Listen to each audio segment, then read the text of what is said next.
Saudaraku, pernah tidak kita terjebak dalam pikiran ini? Seandainya saja saya membuat pilihan yang lebih baik. Seandainya saja saya ambil kesempatan itu saat saya memilikinya. Seandainya saja saya berani ambil peluang itu lebih awal. Kita berandai terus-menerus mengulang film kegagalan di dalam kepala kita. Sampai akhirnya kita percaya bahwa semuanya sudah terlambat. Saudaraku, ketahuilah ini adalah perangkap paling licik dari setan. Mereka ingin kita stuck, diam di tempat, tidak maju dan tidak move on. Maka dengarkan baik-baik wasiat dari Nabi tercinta kita Sallallahu Alaihi Wasallam. Jangan pernah katakan seandainya, karena seandainya itu membuka gerbang bisikan setan.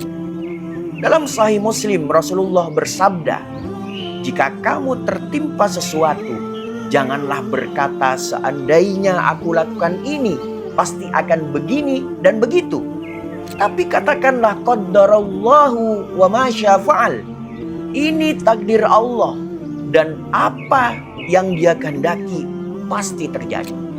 Karena seandainya itu membuka pintu setan.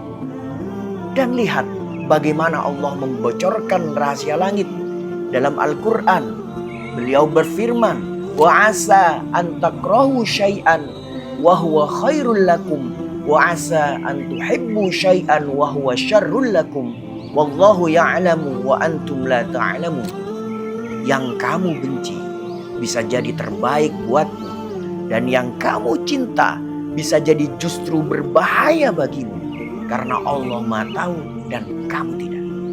Bayangkan ini saudaraku. Anda ingin membela yang tertindas. Anda ingin berdiri membela kebenaran. Tapi justru karena niat baik itu Anda melakukan kesalahan yang besar. Kesalahan yang tidak pernah Anda inginkan tapi tetap terjadi. Itulah yang dialami Nabi Musa alaihissalam. Seorang pemuda kuat, pemberani dan penuh empati. Saat melihat saudara sekaumnya dizalimi oleh seorang dari bangsa penguasa, hatinya bergetar. Ia tak tinggal diam, tapi satu pukulan membawanya pada tragedi. Seorang laki-laki dari kaum Kipti mati. Musa shock, panik, menyesal. Beliau kaget dan langsung berkata, "Rabbi inni dzalamtu nafsi faghfirli." Ya Tuhanku, sungguh aku telah menzalimi diriku sendiri, maka ampunilah aku. Lalu, apa yang Musa lakukan? Apakah beliau terus menatapi masa lalunya? Tidak, ia bangkit, ia pergi, ia memulai kembali. Dan takdir Allah membawanya ke puncak menjadi Nabi Agung yang membebaskan Bani Israel. Gagal bukan akhir cerita. Bisa jadi itu titik awal dari misi yang besar yang Allah siapkan untuk Anda. Begitu pula terjadi pada kisah Nabi Yunus.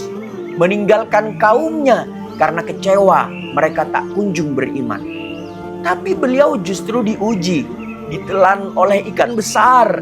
Di tengah gelapnya perut ikan, gelapnya lautan, dan gelapnya malam, beliau menangis dan berdoa, "La ilaha illa anta subhanaka inni kuntu minadh dhalimin." Tidak ada Tuhan selain Engkau, Maha suci Engkau, sungguh aku termasuk orang-orang yang zalim. Allah pun menyelamatkan Nabi Yunus, lalu mengembalikan beliau ke misi kenabian, dan kaumnya pun akhirnya beriman. Penyesalan yang benar adalah yang membawa kita kembali kepada Allah, bukan yang menjerumuskan dalam putus asa. Umar bin Khattab dulu adalah musuh Islam, bahkan keluar dari rumahnya dengan niat membunuh Nabi Muhammad Sallallahu Alaihi Wasallam. Tapi di tengah jalan ia mendapat kabar bahwa adiknya sendiri sudah masuk Islam. Setelah membaca Al-Quran, hatinya luluh. Ia beriman dan dunia berubah. Setelah masuk Islam, Umar tidak berlama-lama menyesali masa lalunya. ia memilih untuk menjadi pelindung umat, pemimpin, mujahid, dan akhirnya menjadi khalifah kedua setelah Abu Bakar. Saudaraku, tidak ada masa lalu yang terlalu kelam untuk masa depan yang Allah berkahi. Maka saudaraku, kalau hari ini Anda sedang menyesal, kalau saja hari ini Anda sedang merasa gagal, ingatlah 3 hal ini. Pertama, penyesalan boleh, tapi jangan berlama-lama. Yang kedua, move on dengan doa, zikir, dan semangat memperbaiki diri. Lalu yang ketiga, percayalah Allah tidak pernah salah menuliskan takdir. Lalu ucapkan dalam hati saat andai saja muncul, qaddarallahu wa ma syaa fa'al. Ini takdir Allah dan apa yang Dia kehendaki pasti terjadi.